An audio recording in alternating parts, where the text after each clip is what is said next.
bem-vindos ao podcast do Instituto Ludwig Fomes Brasil. Meu nome é Bruno Garchagen.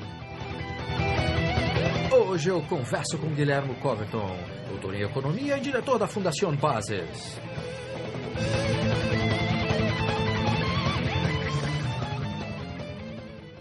Seja muito bem-vindo, Guilherme. Bueno, muchísimo gusto y gracias por el interés. Guilherme, eu gostaria de começar esta entrevista perguntando a você sobre o 5º Congresso Internacional de Escola Austríaca, que será realizado na cidade de Rosário, na Argentina, nos dias 17, 18 e 19 de novembro.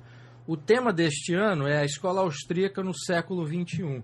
Eu queria que você falasse quem são os palestrantes e quais serão os tópicos que serão abordados nesse evento de Escola Austríaca. Este evento se realiza cada 2 años, siempre en los años pares, y para este año tenemos previsto la presencia de conferenciantes centrales, que serían el doctor Alberto Venegas Lynch, académico nacional de Ciencias Económicas de Argentina, el doctor Calvin Hayes, de la Brock University de Canadá, el doctor Benjamin Powell, de Texas Tech University en Estados Unidos, el doctor Pedro Schwartz, de la Universidad de San Pablo de España.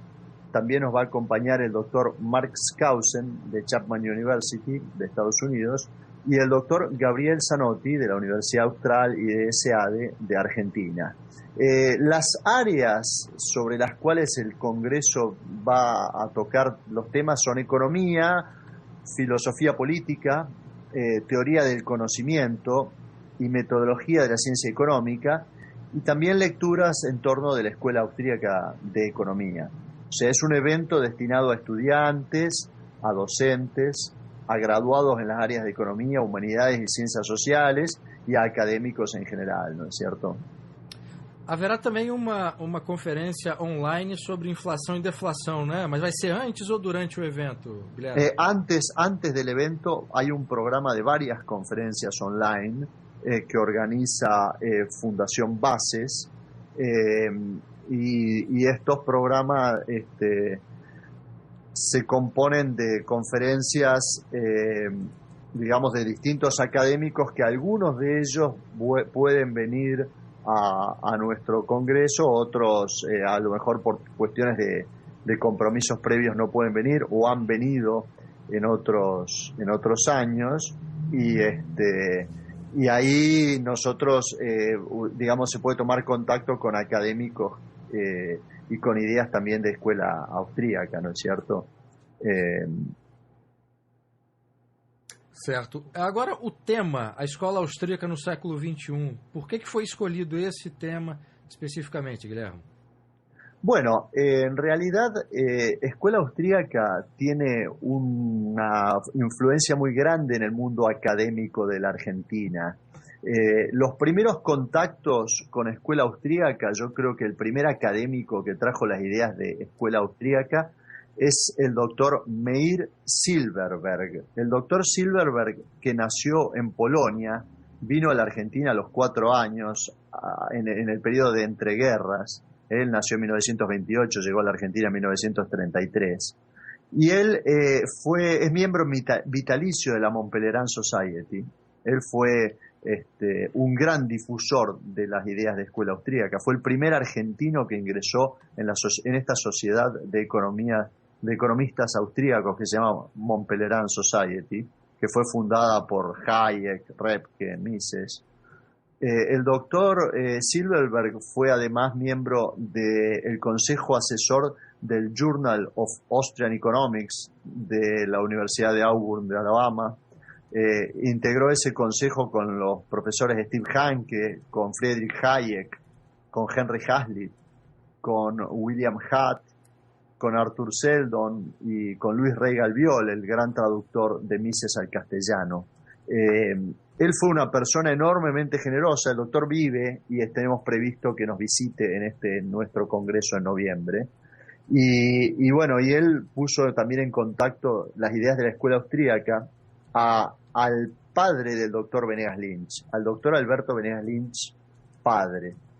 El doctor Venegas Lynch fue embajador de Argentina fue cónsul de Argentina en Nueva York en los años 50 y allí tuvo oportunidad de conocer a Ludwig von Mises. A raíz de este contacto personal entre el doctor Venegas Lynch y el doctor von Mises fue que se dio la llegada de Mises a la Argentina en la década del 50 y esas 6 conferencias que dictó en la Bolsa de Comercio de Buenos Aires, que están levantadas en un libro que se conoce como Las 6 lecciones, ¿no es cierto? Ese fue otra influencia muy fuerte. Yo diría que las 3 vías por las que la escuela austríaca entra en la Argentina son Alberto Venegas Lynch padre y su conocimiento de von Mises, y luego lo invitó años después al doctor Hayek, el doctor Meir Silverberg, primer miembro de la Montpellerin Society, y no me puedo olvidar del doctor Oreste Popescu, que fue el titular de la Cátedra de Historia del Pensamiento Económico en la Pontificia Universidad Católica Argentina, que es la primera universidad privada que abre sus puertas en 1957 en Buenos Aires. En esa época el doctor Popescu, una persona nacida en Rumania que se habría graduado en Salzburgo,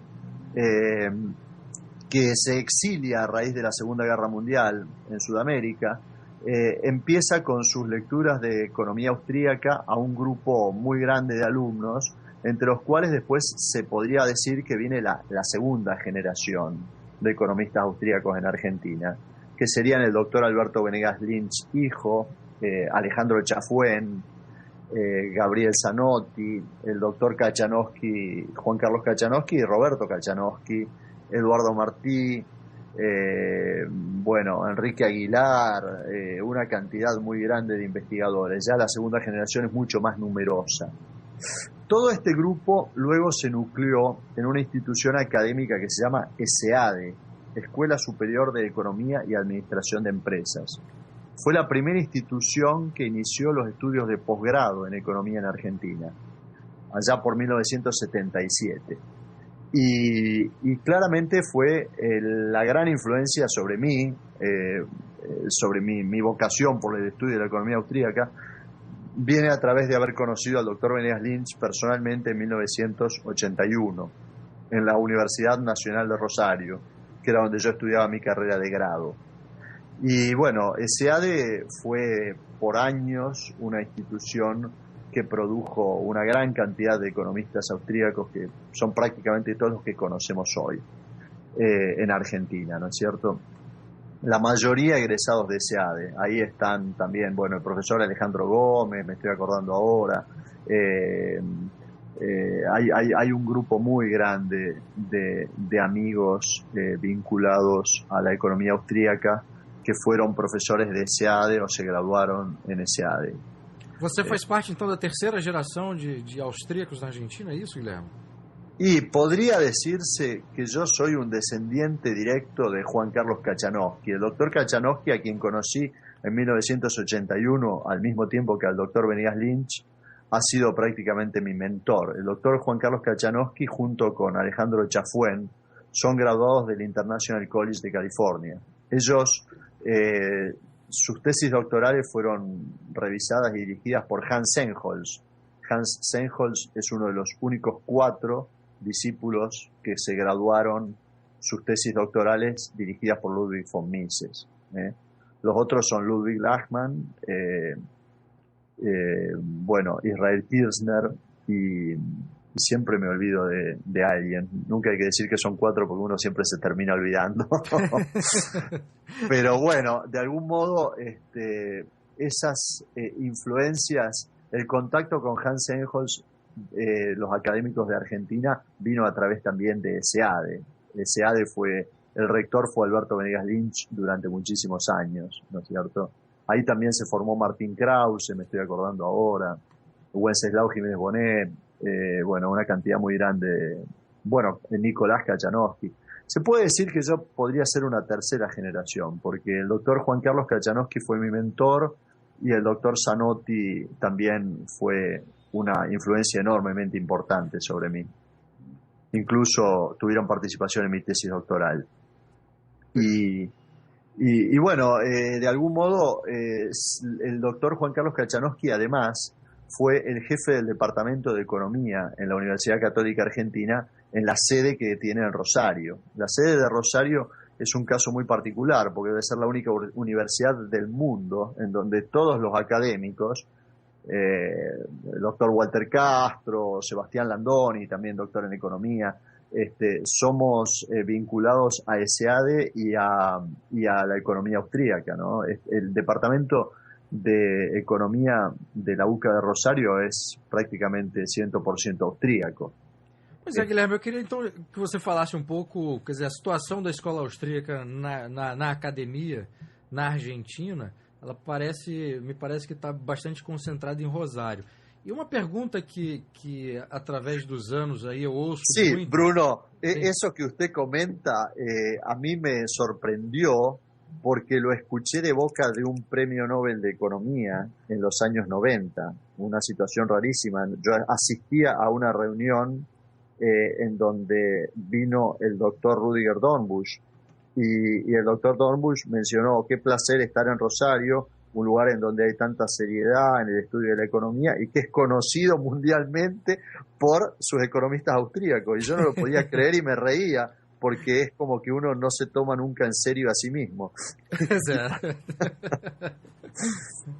Mas eu queria te perguntar o seguinte, Guilherme, eu ao longo desses anos aí trabalhando com a escola austríaca, divulgando a escola austríaca, uma pergunta recorrente, principalmente dos mais jovens, eram quais seriam as universidades onde eles poderiam estudar, já que aqui no Brasil não se encontra um departamento, a exemplo da Universidade Católica de Rosário, como você mencionou, que haja professores, ou uma maioria, ou alguns até, professores que trabalhem com a escola austríaca. Então eu queria que você falasse tanto da Universidade Católica, onde você é professor, quanto a ESEAD, que você está ligado, para esses jovens brasileiros que gostariam de estudar economia com foco na escola austríaca.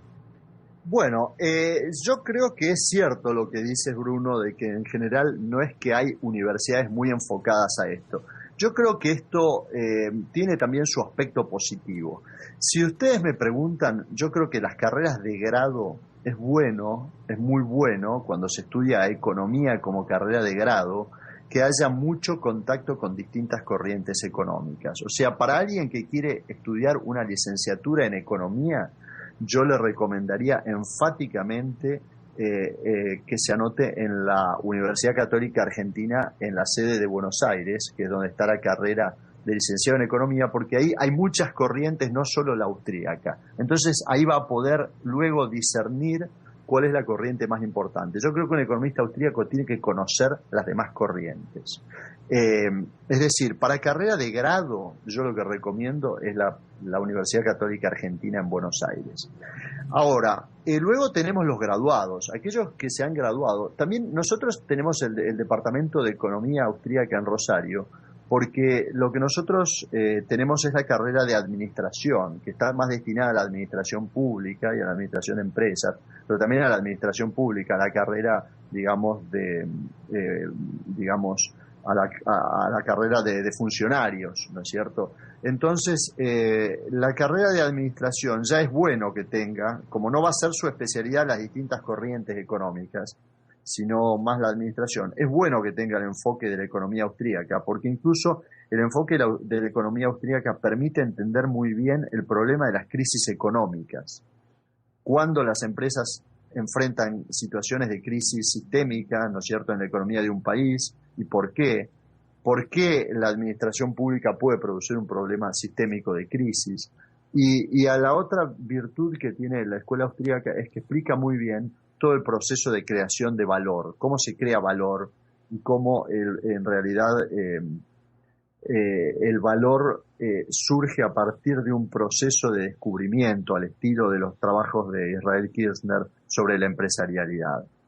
Es decir, que un poco dependiendo, ¿no? Para aquel que quiere estudiar administración, yo le recomendaría la Universidad Católica Argentina en Rosario, incluso porque la calidad de vida en Rosario es siempre mejor, porque es una ciudad no tan grande y bueno, y porque es una universidad que funciona muy bien. Ahora, para estudios de posgrado, la universidad que incluso mencionado por Peter Bethke, una autoridad mundial en economía austríaca, Peter Bethke decía que si un alumno estaba en Estados Unidos le recomendaba ir a George Mason, y si no estaba en Estados Unidos que viniera a SAD a Buenos Aires. SAD tiene una larga tradición en el pensamiento austríaco, y para todo aquel que quiere hacer un posgrado, una maestría, creo que es altamente recomendable las maestrías de SAD. De hecho, Bruno, mi perfil profesional es una mezcla de todas estas cosas. Yo estudié mi carrera de grado en la Universidad Nacional de Rosario, en donde por el hecho de que era en la década del 80 y por el hecho de que era una universidad pública, era un bullir de distintas ideas, era una mezcla, una discusión permanente de distintos enfoques. Eso a mí me hizo muy bien. Luego hice una maestría en la Universidad Católica Argentina en economía, y hice una maestría en administración y economía en SEADE, en Escuela Superior de Economía y Administración de Empresas. Y mis estudios de doctorado, ya bien enfocados en temas de macroeconomía, dinero, crisis y toda esta temática, fueron también en SEADE. O seu doutorado foi na SEAD, né? Mi doctorado es en SEADE, sí, un programa internacional que tenía SEADE con profesores y académicos del país y del extranjero. Sí. Perfeito. Só para informar o ouvinte que não está muito familiarizado com a língua espanhola, a maestria é o nosso mestrado aqui no Brasil. Mestrado, exacto. Sí, sí. Agora, Guilhermo, com essa situação, enfim, você citou dois exemplos aí, Universidade Católica e ESEAD, que tem departamentos e professores de alto nível que estudam a escola austríaca. Você anteriormente já havia mencionado de que forma que a escola austríaca é um instrumento teórico fantástico para identificar crises, para analisar melhor o movimento da administração pública.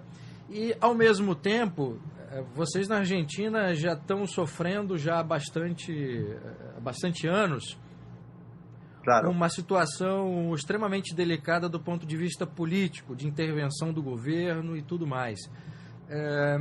Qual é a situação da escola austríaca na Argentina hoje, no que se refere ao debate público? Os professores da Católica, da ESEAD, são convidados pela imprensa para falar sobre a situação econômica na Argentina do ponto de vista austríaco ou não? Bueno, la presencia en los medios es dispar. Indudablemente uno de los grandes problemas que tienen los avances del estatismo, del peso del Estado en Argentina, incluye también a los medios masivos de comunicación, al periodismo y a los canales de mayor difusión. Esto es un obstáculo, ¿no es cierto?, para la difusión de las ideas. Pero, es decir, en un país en donde el estatismo ha avanzado tanto, nuestras ideas son vistos como un fuerte recelo y como el enemigo a la posibilidad de seguir implementando el estatismo y las ideas del socialismo del siglo XXI. Esto está muy claro para nosotros.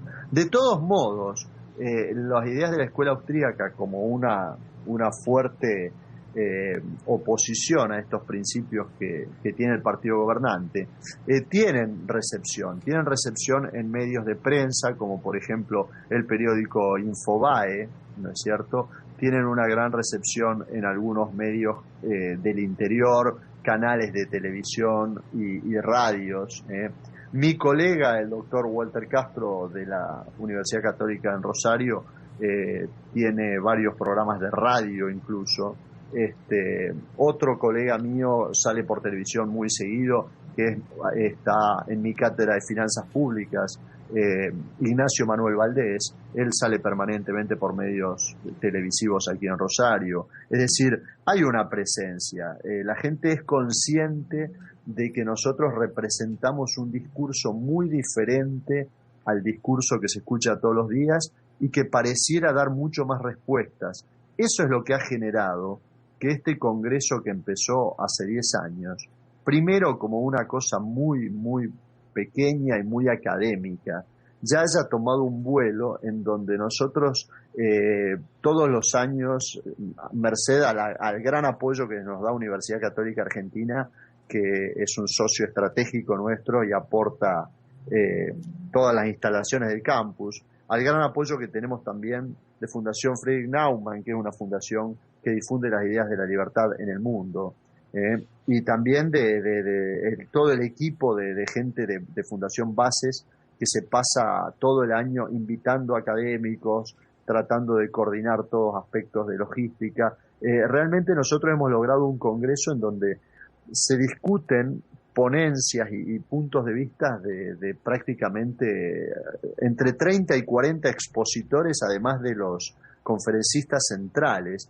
Y son gente que viene a veces de Argentina y también de otros lugares. Y nosotros vemos que aún en países en donde estas ideas están muy alejadas de la agenda política, como Venezuela y Bolivia, hay un gran interés por la escuela austríaca. O sea, esto incluso apoyo de empresas, hay empresas que todos los días están haciendo negocios y se dan cuenta que han padecido los problemas y que son descritos, ¿no es cierto?, por esta corriente de pensamiento. Y la verdad es que eso, aunque si uno mira la política de Argentina como país, yo diría que estamos en uno de los peores lugares desde el punto de vista de la implementación de políticas públicas, la implementación. Cuando uno mira el mundo académico, las posibilidades de estudiar y de capacitarse, yo no sé si hay algún otro país en Latinoamérica que esté en la situación de Argentina. Me animo a decir de que en Europa, fuera de Alemania, es muy difícil encontrar tantos, digamos, académicos que manejan también la bibliografía, conocen los temas y pueden aportar soluciones de políticas públicas. Nosotros aquí tenemos Fundación Libertad y Progreso, que es la unión de varios think tanks, de varias fundaciones y de varios centros de investigación, en donde están la gente de SEADE, están gentes de partidos políticos, o sea, y tiene un enorme peso Fundación Libertad y Progreso, difunde muchísimo también. Son socios nuestros de Fundación Bases, incluso en una red de fundaciones liberales que hay en Argentina. Es decir, hay cosas muy bien articuladas en Argentina, a diferencia quizás de otros lugares de Latinoamérica en donde quizás no han podido todavía tener tiempo. Bueno, Brasil tiene una limitante geográfica enorme, debe ser carísimo hacer cualquier cosa en Brasil, porque las distancias son enormes, nosotros de eso somos conscientes, ¿no es cierto? Pero llama la atención incluso que países como Chile, en Chile hay fundaciones afines a estas ideas, en Bolivia, en Perú tenemos muy buenos amigos también, ¿no es cierto? Y yo creo que Latinoamérica tendría una gran oportunidad difundiendo este tipo de ideas, porque hay un equipo muy grande de gente que estudia esto, e incluso que hablan, bueno, si no en portugués, por lo menos en castellano, que para mucha gente va a ser mucho más fácil que el alemán, ¿no? Sin dudas. Perfeito. Agora, diante dessa situação na Argentina, Guilherme, eu queria que você falasse então um pouco do trabalho da Fundação Bases, que você está ligado. Como é que uma fundação dedicada à defesa das ideias da liberdade consegue trabalhar e consegue financiamento num país em que o Estado tem um peso, exerce uma intervenção de forma tão grave na economia y por extensión na vida das pessoas? Bueno, yo creo que ha sido una combinación de el apoyo de muchos académicos que desinteresadamente desde fuera de nuestra fundación nos han apoyado. Ahí tengo que mencionar a Juan Carlos Kachanowski, a Martín Krause, a Gabriel Zanotti,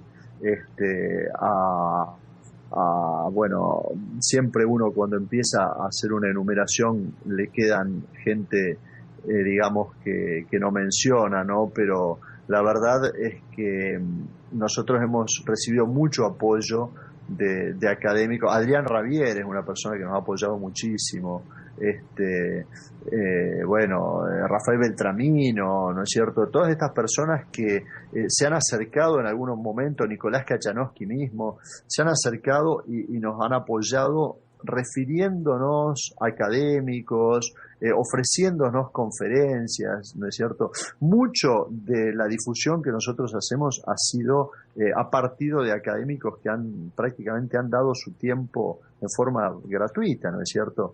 Lo otro que tenemos es esta gran institución que es Universidad Católica Argentina, que Universidad Católica Argentina es, yo diría, la institución más pluralista que hay en el pensamiento académico de las que yo he podido conocer a lo largo de 30 años de vida académica aquí en Argentina. O sea, no es que yo estoy en Universidad Católica porque ellos me invitaron, sino que yo estoy en Universidad Católica porque es el mejor lugar para trabajar. Yo prácticamente a esta altura de mi vida podría trabajar en cualquier lugar.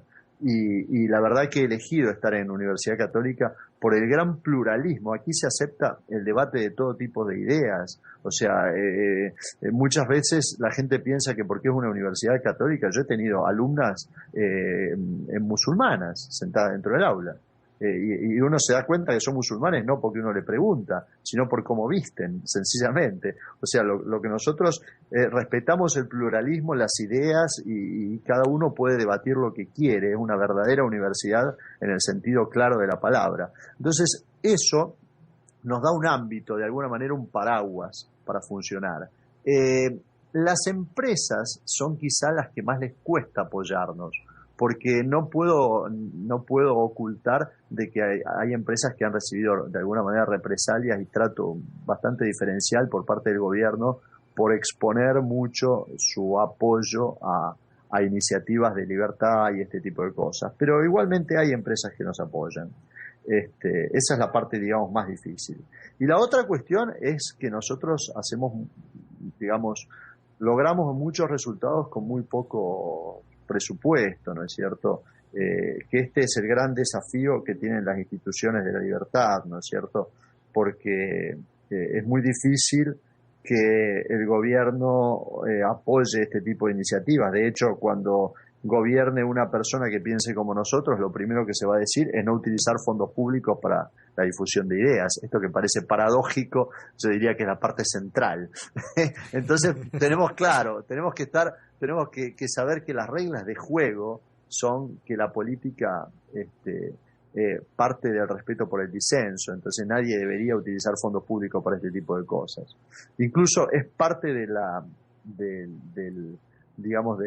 las normas internas del estatuto de funcionamiento que tiene Fundación Bases. Nosotros no recibimos apoyos de gobierno, ¿no es cierto? Porque nos parece que condicionaría nuestra actividad académica. Que ya te digo, es difusión de ideas, organización de debates, de paneles, todo seminarios online. Nosotros tenemos un programa anual de seminarios online que es muy interesante porque se da a lo largo de todo el año. Nosotros empezamos en abril con Juan Carlos Kachanowski hablando de falacias del libre mercado, luego en junio un análisis del crecimiento del Estado de acuerdo a las ideas de Higgs y Herkowitz, eso a cargo de Futterman, Tejera y Verón. Luego tuvimos un seminario Argentina, Mercosur y la integración de Aldo Abramo y Gustavo Lázari. En julio Iván Kachanowski expuso sobre el mercado de las drogas y Agustín Echevarne sobre un cambio de paradigma en educación. Ahora para agosto tenemos un análisis económico y filosófico de la pobreza a cargo de Gustavo Esperué y Martín Krause. Vamos a tener en septiembre Los filósofos de la libertad a cargo del doctor Gabriel Zanotti. En octubre va a hablar el doctor Edgardo Zablowski de vouchers educativos 60 años después de la propuesta de Friedman. Luego vamos a tener Todo lo que no hay que hacer, lecciones del sur de América, a cargo de Iván Carrino, también en octubre. Ventajas y desventajas de un sistema basado en bitcoins, el doctor Adrián Ravier, también en octubre. Y un seminario sobre libertad de prensa, uno de los grandes temas de Latinoamérica, esto a cargo de Ezequiel Spector y Gastón Fernández Fellini. Esto va a ser en noviembre. Es decir, nosotros con este tipo de actividades, que son conferencias y palestras que se presentan por internet, que puede asistir gente de Perú, de Colombia, de República Dominicana, Panamá, Brasil desde su casa. Pretendemos con esto un poco llevar las ideas, hacer conocer a los académicos. Yo siempre digo, el rol más importante de una fundación como nosotros es que otras fundaciones se enteren que existe el doctor Adrián Rabier, el doctor Zanotti, el doctor Martín Krause, el doctor Juan Carlos Kachanowski, que los conozcan. Ellos no son integrantes directos de nuestra fundación, pero son académicos amigos y nosotros estamos difundiendo la actividad de todos ellos, ¿no? También el Congreso, porque el Congreso es un lugar en donde quienes asisten tienen la oportunidad de verse personalmente. Las relaciones interpersonales son muy importantes. Yo tuve oportunidad de conocer, por ejemplo, al doctor Kurt Loibe hace 2 años que nos visitó. Y bueno, entre esas personas que nos han visitado en años anteriores a nuestro Congreso, realmente es un orgullo decirlo, ¿no? Porque nosotros hemos tenido, por ejemplo, a Jack Birner de la Universidad de Trento, un especialista en los trabajos de Hayek. Lo hemos tenido al doctor Richard Evelyn de Northwood University, que fue quien descubrió los papeles perdidos de Ludwig von Mises. Tuvimos al doctor Gianpaolo Garzarelli, que es de la Universidad de Witwatersrand en Sudáfrica. Habitualmente viene el doctor Calvin Hayes de la Brock University. Ha estado con nosotros el doctor Jörg Guido Hulsmann de la Universidad de Angers, que también está vinculado al Mises Institute de Estados Unidos. Escribió una bella biografía sobre Mises, ¿no? Exactamente. Bueno, he mencionado a Martín Krause de la Universidad de Buenos Aires, pero conferencista internacional, ganador del premio Templeton. Ha estado con nosotros Christopher Lingle, uno de los expertos más importantes del mundo en Extremo Oriente. El doctor Lawrence White, quizá la persona más citada en temas de banca libre, de George Mason University, nos acompañó en la última edición. Bueno, mencioné al doctor Loibe, que nos va a visitar esta vez nuevamente. Vamos a tener a Stephen Hicks, que es filósofo y también fue conferencista central hace un par de congresos atrás. Yo nombré a Meir Silverberg, un verdadero monumento al pensamiento austríaco en Argentina y el producto, digamos, de lo que se podía lograr con la educación pública en aquellos años, ¿no? Algo que lamentablemente ha cambiado muchísimo y que ya no existe más en la Argentina, esa calidad de educación pública que podía permitir que una persona que llegó exiliada con 0 oportunidades a la Argentina a los 4 años haya pasado por la escuela pública primaria, la escuela secundaria y la universidad pública, se haya doctorado y haya terminado integrando un consejo directivo de un journal de economía junto a Henry Hazlitt, a Hayek, a Arthur Seldon, a las personas que mencioné, ¿no? Eso te da un poco la idea del nivel de académicos que ha habido en Argentina, y que han sido la gente que nos hemos formado nosotros, realmente. O sea, hemos tenido una suerte. Yo siempre digo, yo he sido una persona enormemente afortunada, porque me antecedieron personas que hicieron muchísimo más esfuerzo y la verdad es que es difícil encontrar resultados como no sea darse cuenta que formaron a personas como nosotros, lo cual creo que es el resultado más importante, ¿no? Porque además de generar conocimiento, generaron académicos, pero quizá nuestra actitud, nuestros resultados sean más visibles, ¿no? Nuestro accionar de resultados que quizás son más espectaculares, más visibles, pero no tan importantes como los que han logrado ellos, ¿no? Yo siempre menciono, toda esta gente ha sido para nosotros de enorme referencia. Mencioné a Alejandro Chafuen, por ejemplo. Alejandro Chafuen es un gran generador de think tanks y un gran apoyo a todas las instituciones de pensamiento de la libertad en América, ¿no es cierto? Él vive en Estados Unidos. Sí, me decías, Bruno.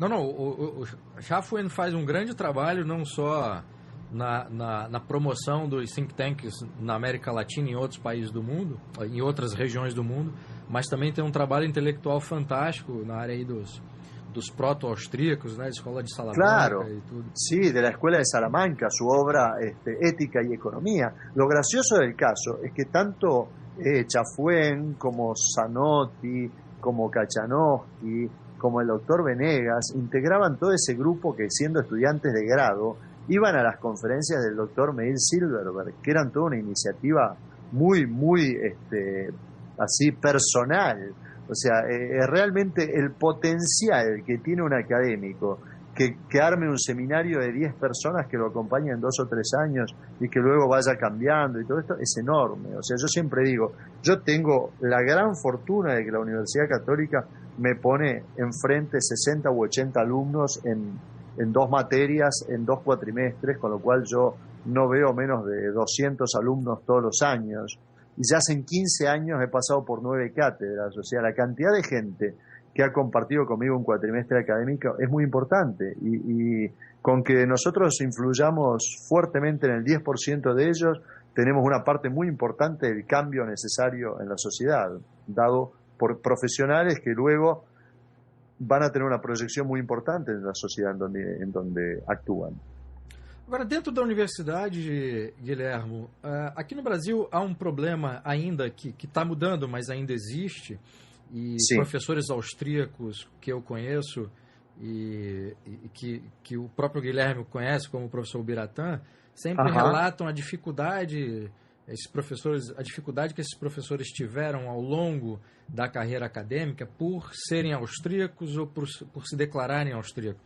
Enfim, há uma reação contrária e muito forte aqui no Brasil ainda de professores e economistas não austríacos com relação à escola austríaca. Como é que é isso na Argentina? Isso acontece também ou a pluralidade, o respeito é maior? Yo diría que quizás aquí es un poco mayor que en otros lados, pero yo creo que ahí existe un problema central. Hay un problema central que es un problema de índole epistemológico. Es decir, hay académicos que no conocen en profundidad los aportes de la escuela austríaca, que asumen que el método en la ciencia económica es uno solo y es un método que no es el que utiliza la escuela austríaca, sino el que utiliza la mainstream. Yo creo que este error, digamos que debe tener más o menos unos 100 años, porque arranca más o menos hace 100 años, es un error que solo se justifica por un estudio muy superficial de la economía. Porque la escuela austríaca tiene un método diferente, o sea, trabaja con un método a priori axiomático deductivo, parte de premisas que son necesariamente verdaderas. Y del otro lado, nosotros nos encontramos con lo que modernamente es la mainstream.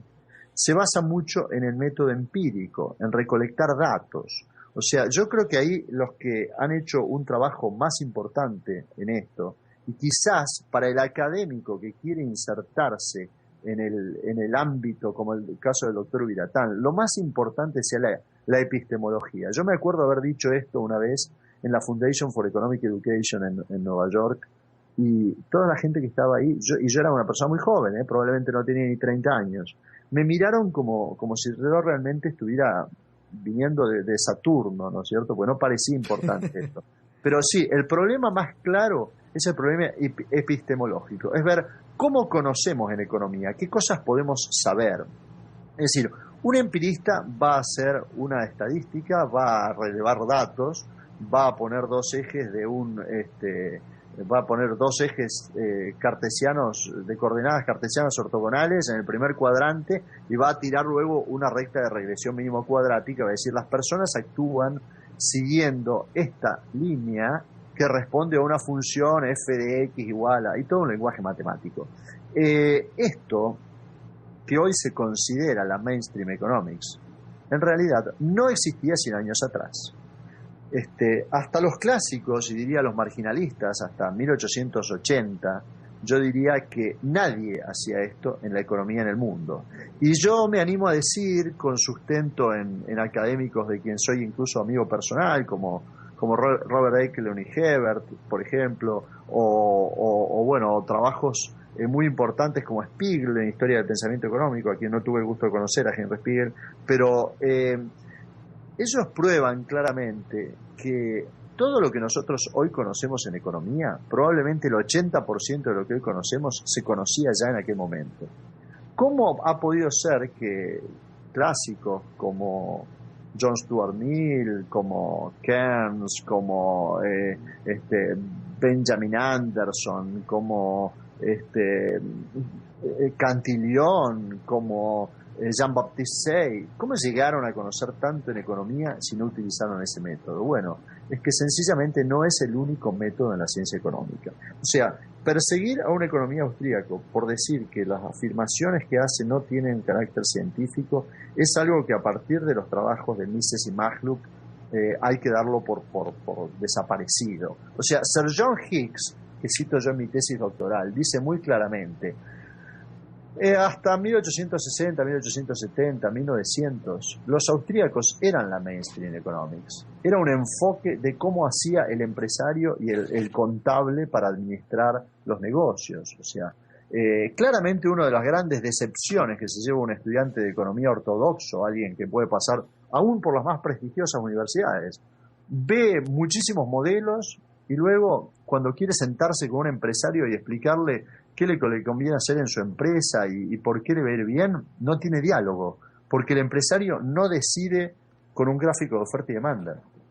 De hecho, la curva de demanda que enfrenta el empresario no existe en el momento en que el empresario la está enfrentando. O sea, el empresario decide más con información dispersa al estilo de lo que describe muy bien Israel Kirzner, una autoridad en este tema de cómo es la actividad empresarial, ¿no es cierto? Y en este sentido yo creo que el énfasis mayor de un académico que pretende tener relevancia en el mundo de la academia es precisamente enfatizar la epistemología. Nosotros no necesitamos entrevistar a 100.000 personas y preguntarle si prefiere tener 10 millones de dólares hoy o 10 millones de dólares dentro de 40 años. Yo no necesito hacerlo. Yo le voy a dar por qué motivo todas las personas prefieren tener 10 millones de dólares hoy en vez de dentro de 40 años, sin habérselo preguntado, sin conocerlo, y que esta afirmación tenga validez científica. Porque sencillamente usted y yo sabemos, y todos sabemos, que las personas no conocen el futuro. Dado que el futuro es incierto, esto le trae dudas de lo que va a pasar dentro de 40 años. Pero si decimos que no conocen el futuro, decimos una verdad a medias. Hay algo del futuro que sí conocen. ¿Qué es lo que conocen? Que van a morir. Entonces, con que una persona sepa que no conoce el futuro, pero que sí conoce que va a morir, ya alcanza para preferir 10 millones de dólares hoy en vez de dentro de 30 o 40 años. Y eso se llama preferencia temporal. Eso es un axioma de la acción humana. Ese es un principio que no necesita ser demostrado. En base a eso, la escuela austríaca, y en base a muchas otras ideas, construye conocimiento. O sea, yo no necesito hacer una recta de regresión mínimo cuadrática para describir que la demanda tiene pendiente negativa. Lo que yo puedo decir es que las personas ordenan sus necesidades de acuerdo a escalas valorativas jerárquicas, como muy bien explicó el profesor Ben Baberk. Ponen arriba las que más valoran y luego las que valoran después. Eso hace que la primera unidad de trigo usted la va a utilizar, por ejemplo, para comer, porque si no se muere. Y la segunda unidad de trigo que usted coseche, quizás la destine a guardarla para sembrar, de modo tal de asegurarse comer el año que viene. Si usted no come hoy, ya la necesidad de comer el año que viene deja de ser importante. Ahora, si usted recibe una tercera unidad de trigo, probablemente lo que usted haga es alimentar el ganado para diversificar su dieta y poder comer gallina, cerdo, lo que sea. Entonces, cada una de estas utilidades tiene una valoración menor para usted. Y por eso la curva de demanda tiene pendiente negativa. Y cuanto más cantidades tiene usted, menos las va a valorar. Y por eso existe la utilidad marginal. Esto no es empírico. Esto es absolutamente axiomático deductivo. O sea, en esto hay que poner énfasis, y cuando académicos de otras corrientes de pensamiento empiezan a aceptar esto, empiezan a respetar el enfoque austríaco. El siguiente punto es ver que hay algunos temas, como por ejemplo la causa de las crisis económicas, que algunos llaman cíclicas, y que yo creo que no son cíclicas porque precisamente el ciclo responde al paso del tiempo. Hay un economista ruso, Kondratiev, que perdió su vida en los campos de concentración de Siberia precisamente por sostener esto, porque en el marxismo de la Rusia post-Revolución de Octubre, decir que la tendencia natural de la economía no era la decadencia digamos, y la dictadura del proletariado, la caída del capitalismo y la dictadura del proletariado podía costar la vida. Bueno, quienes explican esto, quienes mejor lo explican, son precisamente los economistas austríacos, que explican cómo la expansión monetaria y del crédito luego generan tasas de interés que hacen que las personas tomen decisiones equivocadas. Porque ¿cómo decide un empresario si no es con un gráfico de oferta y demanda? Un empresario decide analizando un proyecto de inversión en un eje temporal y trayendo del futuro al presente ingresos futuros y gastos futuros. Y decide en base al valor actual neto de un proyecto de inversión y a la tasa interna de retorno. Cuando usted explica esto en una universidad, se empieza a encontrar con que el padre de su alumno, que es empresario, viene y dice: debe ser la primera vez que escucho que a mi hijo le están enseñando algo que sirve.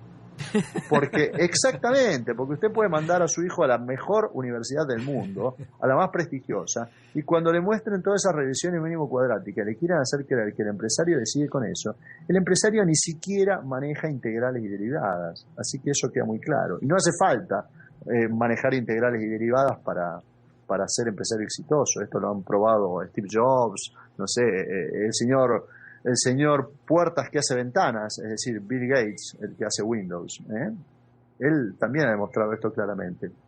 No hacen falta conocer todos los modelos econométricos para ser un empresario brillante. Las personas decidimos por otros parámetros. Y eso es lo que la escuela austríaca se aproxima mucho más al mundo real.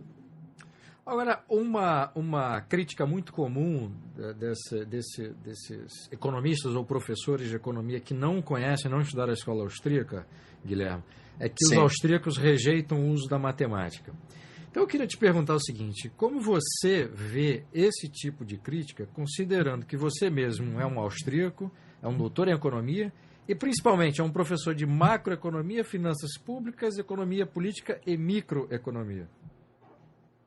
Es que realmente lo que nosotros afirmamos no es que la matemática no sirve. O sea, yo claramente hay modelos que reconozco que tienen una importancia muy grande.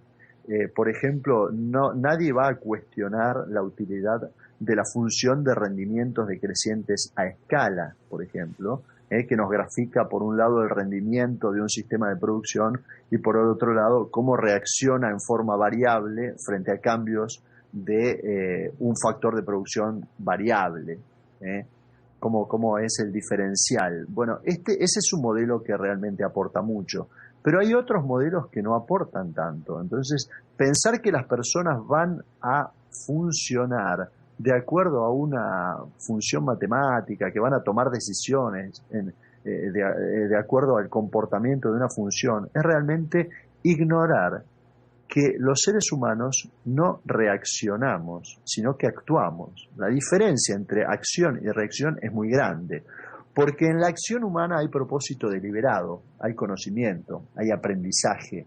En la reacción, que puede ser la reacción de un animal o la reacción de una molécula, ¿no es cierto? Usted no va a encontrar una molécula de agua que la exponga 100 veces a 100 grados de temperatura y no hierva. La molécula no se va a aburrir y va a decir, bueno, basta.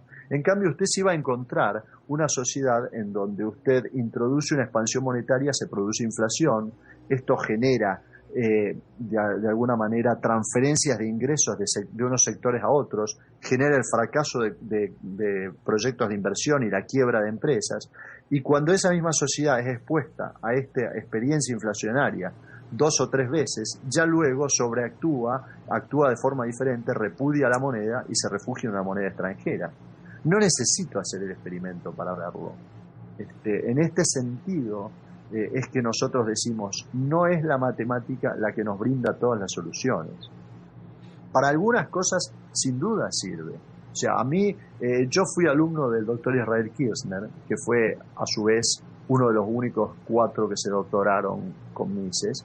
Y el doctor Kirchner decía, si yo tuviera solamente 1 hora y media para explicar la economía a alguien, utilizaría el modelo de oferta y demanda.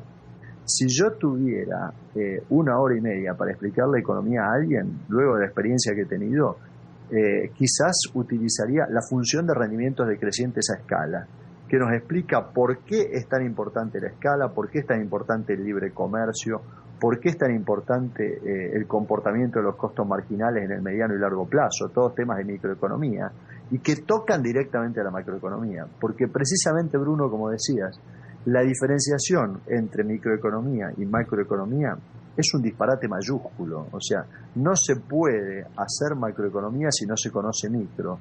Y una de las cosas que decía Mancur Olson en su libro Auge y Decadencia de las Naciones es: lo llamativo del caso es que en microeconomía no hay demasiadas diferencias de opinión entre las distintas corrientes, y sí lo hay en macro, pero la macroeconomía no puede funcionar sin la microeconomía. O sea, ese es un disparate mayúsculo. Cuando tu teoría macroeconómica, digamos, contradice la sana microeconomía, hay que quemarla, como decía este profesor de Cambridge, Alfred Marshall, ¿no? Alfred Marshall, que fue el que introdujo los gráficos de coordenadas cartesianas y el uso de la matemática, decía: luego queme las matemáticas. O sea, si el modelo matemático no le explica lo que la gente hace, quémelo. Y esto es que un poco se ha perdido de vista, ¿no? O sea, no es que nosotros éramos contrarios. Alfred Marshall, que introdujo el sistema, era también contrario. O sea. Agora, Guilhermo, como é que foi o seu primeiro contato com as ideias da escola austríaca? Foi a universidade? Foi antes de entrar na universidade? Foi alguém que te apresentou? Como é que aconteceu? Bueno, la biografía mía es bastante particular, porque yo tenía 10 o 12 años y yo dicen en mi casa que yo aprendí a leer espontáneamente. Nadie sabe cuándo yo aprendí a leer, pero lo que dicen es que yo a los 3 años leía y yo no me daba cuenta, pero agarraba cualquier papel y cualquier diario y cualquier libro y lo hojeaba y lo podía leer. Entonces, cuando yo entré al colegio secundario, yo ya era un lector, pero muy ávido. Apenas entré en la secundaria, tendría 12, 13 años, me topé con un libro que se llamaba Bienestar para Todos. Bienestar para Todos es el programa de reconstrucción alemana de Ludwig Erhard. Me lo leí entero y me di cuenta de que había un gran tema a explicar. ¿Cómo podía ser que la Alemania de 1960 y pico, 70, donde yo vivía, era un país muchísimo más rico que Argentina, que brindaba muchísimo más oportunidades, muchísimas más posibilidades de progreso y bienestar y de educación, habiendo sido un país devastado por la guerra, y Argentina, que no había pasado por todo esto, y éramos el país de las vacas gordas, de las cosechas y de todo, el país en donde la gente se tira con el pan cuando se reúne un grupo bullicioso de amigos, se tiran con el pan por la cabeza. Era inentendible. Entonces me puse a estudiar esto y yo no sabía lo que estaba estudiando. Así terminé la secundaria y yo ya había leído Camino de Servidumbre de Hayek, había leído Bienestar para Todos, había leído Más allá de la oferta y la demanda de Wilhelm Röpke y había tomado contacto con la acción humana, que no la había podido comprar, pero que la había podido hojear en alguna biblioteca. Y en ese momento entro a la Universidad Estatal. La Universidad Estatal en ese momento era un bullicioso ámbito en donde se discutían todo tipo de ideas, y ahí vienen Alejandro Chafuen, Juan Carlos Kachanowski y Alberto Venegas Lynch, hijo, a dar una palestra, un panel, un debate, 1981, en 1980 quiero decir, y ahí a mí se me abre una ventana y digo, esta gente está viendo algo que todos los demás no ven. Y me suscribí al Journal, en donde se editaba 2 o 3 veces al año. SAD editaba un journal que se llamaba Libertas, ahora se llama RIM, Revista de Investigación e Ideas sobre el Libre Mercado. Y ahí había artículos de los grandes economistas del mundo liberal, ¿no es cierto? Todos los que he mencionado y muchos más. Estaba también Fritz Maakluk, estaba, por supuesto, Kirchner, Mises, Röpke, de todo. Y en esa época yo empecé a leer esto a la par que iba estudiando mi carrera de grado. Y lentamente me fui dando cuenta para qué lado me tenía que volcar. Tuve la suerte de que en Rosario había algún grupo de gente. Había habido un profesor en la Universidad Nacional que se llama Antonio Margariti. Antonio Vive, es una gran persona. Él era un gran lector de Mises y de Cantillon, y también era un gran lector de Jacques Rueff. Y a través de él influyó sobre otro profesor que, bueno, fue un gran amigo nuestro que falleció, se llama Rogelio Pontón. Y ahí se armó un grupo de gente que nos reuníamos semanalmente, era como un seminario. No éramos más de 6 o 8 reunidos alrededor de una mesa en un restaurante, cenábamos y discutíamos temas de economía. Y hemos seguido en contacto, o sea, así Eugenio Giolito hoy es doctor en economía de la Universidad de Maryland, dio clases en España y en Chile. Bueno, Hugo Sarjanovic fue una persona muy exitosa en el mundo de los negocios por este enfoque austríaco. Llegó a ser vicepresidente de oleaginosos en Cargill en Suiza y ahora preside la multinacional Copersucar, también comprada por Cargill. Tenemos gente como Walter Castro, que es doctor en economía y es un conferencista internacional. Juan Sebastián Zanotti, que está en el mismo departamento de economía que yo. Todo este grupo de gente rosarina que ha andado dando vueltas por el mundo, ¿no? El doctor Adrián Rabier escribió un par de libros sobre la génesis de las ideas austríacas también, una serie de reportajes muy interesantes. Pero yo tuve esa suerte, o sea, de alguna manera me choqué con un libro a los 12 años, eso me llevó a leer otro y otro. Cuando entré a la universidad me choqué con Venegas Lynch, Kachanowski y Chafuen, y es una risa porque el otro día veníamos cruzando la calle con el doctor Venegas Lynch en compañía de mi hijo, el menor. Me dice: Guillermo, ¿cuántos años hace que nos conocemos? Y le digo: 34, Alberto. Yo me acuerdo perfectamente porque esa conferencia me marcó mucho mi enfoque de cómo encarar la economía. Así que bueno, de algún modo creo que aunque las instituciones no estén tan desarrolladas en algún país, profesores como el doctor Uiratán o incluso el trabajo que está haciendo en Brasil Helio Beltrao con el Instituto Mises, el doctor Rodrigo Saraiva Mariño en el Instituto Liberal del Nordeste y cualquier cantidad de gente. Yo soy malísimo para enumeraciones porque me olvido de gente y luego quedo mal y la gente se ofende, pero bueno, está lleno de gente en Brasil que no más con que formen un grupo de 10 personas, luego alrededor de esas 10 personas a los 2 o 3 años, cada uno de ellos va a tener otro grupo de 10 personas y así se van difundiendo ideas, se van instalando en el debate académico. Las universidades se van dando cuenta de la necesidad de dar lugar a estas ideas y así de a poco yo creo que la sociedad va cambiando y va tomando conciencia, ¿no es cierto?, de que hay enfoques que son mucho más, que tienen mucho más capacidad explicativa, ¿no es cierto?, que tienen mucho más posibilidad de hacernos entender lo que realmente ocurre en la economía, ¿no? Bom, Guilherme, muitíssimo obrigado pela entrevista. Foi ótimo tê-lo aqui nesse retorno do podcast do Instituto Mises Brasil, depois de uma parada aí no mês passado. E nos vemos agora na Conferência de Escola Austríaca em São Paulo, né? Pero claro, con todo gusto. Yo voy a hacer todo lo posible para estar en San Pablo 6 y 7 de septiembre en ese evento tan importante que organiza el Instituto Mises de Brasil, que es realmente consistente con todo lo que ha venido organizando en los últimos años, ¿no? Un trabajo impresionante. Yo voy a tratar de acompañarlos para, de alguna manera, llevarles estas ideas, este mensaje. Cualquiera que quiera charlar conmigo, voy a estar a disposición con todo gusto. Y bueno, y tenemos que seguir, ya sea por podcast, por cualquiera de estos mecanismos, reuniéndonos, debatiendo. La verdad que ha sido un placer enorme, Bruno, el interés que ustedes manifiestan y bueno, quedamos absolutamente a disposición, incluso hasta para cuestiones como recomendar bibliografía y todo esto. Yo tengo toda mi biblioteca toda catalogada y con buscador, o sea que cualquier tema que ustedes me tiran yo puedo buscar.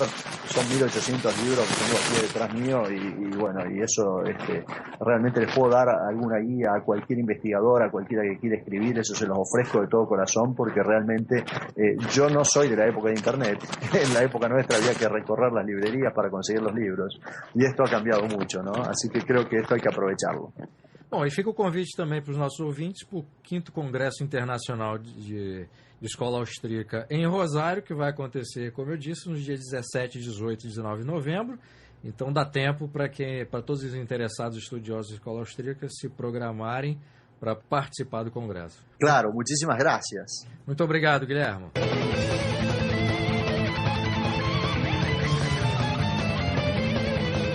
Este foi o podcast do Instituto Ludwig von Mises Brasil. Meu nome é Bruno Garchagen.